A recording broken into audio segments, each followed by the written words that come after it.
Hello friends, welcome to our channel Tanomika Sweet Home. இன்னைக்கு நம்ம ஒரு சூப்பரான ஹெல்த்தியான ரெசிபி தான் பார்க்க போறோம். அது என்னன்னா முளைக்கட்டிய பாசிப்பயிரை வச்சு எப்படி குருமா பண்றதுன்னு தான் பார்க்க போறோம். பாசிப்பருப்பை எப்படி முளைக்கட்டுறதுனா நம்ம நாளைக்கு செய்ய போறோம்னா இன்னைக்கே வந்து ஊற வச்சிடணும். இன்னைக்கு காலையிலே வந்து இந்த பாசிப்பருப்பை எடுத்து ஊற வச்சிடணும். ஈவினிங்கா தண்ணியை வடிகட்டிட்டு ஒரு வெள்ளை துணியில சுத்தமான துணியில வந்து இந்த பருப்பை போட்டு நல்லா சுத்திட்டு ஒரு கப்ல வச்சு மூடி வச்சோம்னா காலையில எடுத்து பார்க்கும்போது எல்லாமே சூப்பரா வந்து முளைச்சிருக்கும். இது ரொம்ப ஹெல்த்தியானது உடம்புக்கு. இதை பச்சையாகவும் சாப்பிடலாம், சமைச்சும் சாப்பிடலாம்.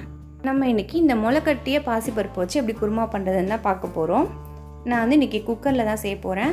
ஸோ அதனால் குக்கர் எடுத்துகிட்டு அதுக்கு கொஞ்சமாக தேவையான அளவுக்கு எண்ணெய் சேர்த்துக்கலாம். எண்ணெய் சேர்த்துட்டு ஒரு 3 பட்டை, ஒரு 4 ஒரு பிரிஞ்சி இலை இது எல்லாத்தையும் போட்டு நல்லா பொரியட்டும். வெயிட் பண்ணலாம். இப்போ இது பொரிஞ்சதுக்கப்புறம் நான் ஒரு 2 பெரிய வெங்காயம் கட் பண்ணி வச்சுருக்கேன், அதை சேர்த்துக்கலாம்.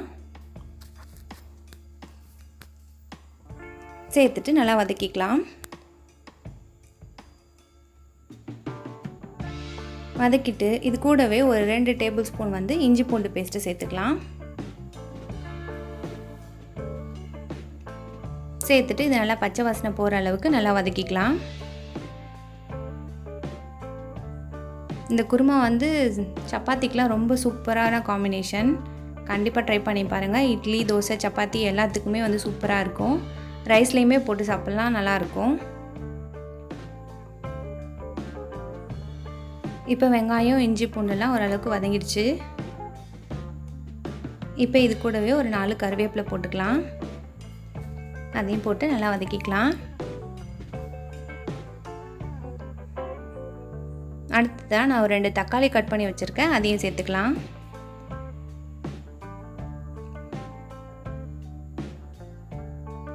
சேர்த்துட்டு நல்லா வந்து தக்காளி வதங்குற அளவுக்கு நல்லா வதக்கி எடுத்துக்கலாம். இப்போ வெங்காயம் தக்காளி எல்லாம் நல்லா வதங்கிடுச்சு. இப்போ இந்த ஸ்டேஜில் நான் 2 உருளைக்கிழங்கு கட் பண்ணி வச்சுருக்கேன், நல்லா கட் பண்ணிவிட்டு வாஷ் பண்ணி வச்சுருக்கேன், அதையும் சேர்த்துக்கலாம். சேர்த்துட்டு நல்லா மிக்ஸ் பண்ணி விட்டுக்கோங்க.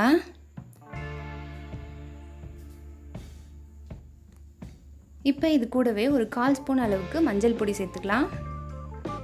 சேர்த்துட்டு காரத்துக்கு தேவையான அளவுக்கு மிளகாய் பொடி சேர்த்துக்கலாம். நான் ஒரு 1.5 ஸ்பூன் அளவுக்கு சேர்க்குறேன். இது நார்மல் குழம்பு மிளகாய் பொடி தான். இது கூடவே ஒரு 1/2 ஸ்பூன் அளவுக்கு கரம் மசாலா சேர்த்துக்கலாம். நீங்கள் தனி மிளகாய் பொடி யூஸ் பண்ணுற மாதிரி இருந்தால் மிளகாய் பொடி 1 ஸ்பூன், மல்லிப்பொடி ஒரு ஸ்பூன் சேர்த்துக்கோங்க. இப்போ இது எல்லாத்தையும் சேர்த்துட்டு கொஞ்சமாக தேவையான அளவுக்கு உப்பு சேர்த்துக்கலாம். சேர்த்துட்டு இது எல்லாத்தையும் நல்லா மிக்ஸ் பண்ணி விட்டுக்கோங்க. இப்போ இது எல்லாத்தையும் நல்லா கலந்துட்டு இப்போ தேவையான அளவுக்கு தண்ணி சேர்த்துக்கலாம். கொஞ்சமாக தண்ணி சேர்த்துட்டு நம்ம இந்த உருளைக்கிழங்கை வந்து இப்போ நல்லா வேக வச்சுக்கணும். ஒரு அரை வேக்காடு வந்து வேகிற அளவுக்கு வந்து நம்ம ஃபஸ்ட்டு வேக வச்சுக்கணும். அதுக்கப்புறம் தான் நம்ம பருப்பை வந்து ஆட் பண்ணி விசில் போட போகிறோம். ஏன்னா பருப்பு வந்து சீக்கிரம் வெந்துடும், ஒரு விசில்லே வெந்துடும். ஆனால் உருளைக்கிழங்கு ஒரு 3 விசிலாச்சும் விட்டால் தான் வேகும். ஸோ அதனால் நம்ம ஒரு பாதி வேக்காடு வந்து உருளைக்கிழங்கு வேகிற வரையும் வெயிட் பண்ணிவிட்டு அதுக்கப்புறமா தான் நம்ம வந்து பருப்பு இது கூட ஆட் பண்ண போகிறோம். கொஞ்சம் நல்லா வந்து உருளைக்கிழங்கு வேகட்டும், வெயிட் பண்ணலாம். பாருங்கள், இப்போ நல்லா கொதி வந்து உருளைக்கிழங்குலாம் ஓரளவுக்கு நல்லா வெந்திருக்கு. இப்போ இந்த ஸ்டேஜில் நம்ம எடுத்து வச்சுருந்த பாசிப்பருப்பை வந்து சேர்த்துக்கலாம். இது ரொம்பவே ஹெல்த்தியான ரெசிபி. சப்பாத்திக்கெலாம் ரொம்ப சூப்பராக இருக்கும். கண்டிப்பாக ட்ரை பண்ணி பாருங்கள். குழந்தைங்களுக்குலாம் ரொம்பவே நல்லது. இந்த மாதிரி முளைக்கட்டின பருப்பு வந்து ரொம்ப உடம்புக்கு நல்லது. இதை வந்து நார்மலாக அப்படியே பச்சையாகவும் சாப்பிட்லாம், அவ்வளோ நல்லது. பச்சையாக சாப்பிட பிடிக்கலன்னா இந்த மாதிரி ஏதாவது சமைச்சு சாப்பிடுங்க. இப்போ வந்து நம்ம மூடி ஒரு 2 விசில் விட்டுடலாம். 2 விசில் விட்டால் சூப்பரான குருமா வந்து ரெடி ஆகிடும். இப்போ 2 விசில் வந்துருச்சு. திரும்பவும் நான் லைட்டாக கேஸை ஆன் பண்ணிவிட்டு கொஞ்சமாக தேங்காய் லாஸ்ட்டாக சேர்த்துக்கிறேன். தேங்காய் சேர்த்தா நல்லா டேஸ்டியாக இருக்கும், சூப்பராக இருக்கும். கண்டிப்பாக நீங்களும் ட்ரை பண்ணி பாருங்கள். அவ்வளோதான், நம்மளோட சூப்பரான ஹெல்த்தியான பச்சைப்பயிறு குருமா ரெடி.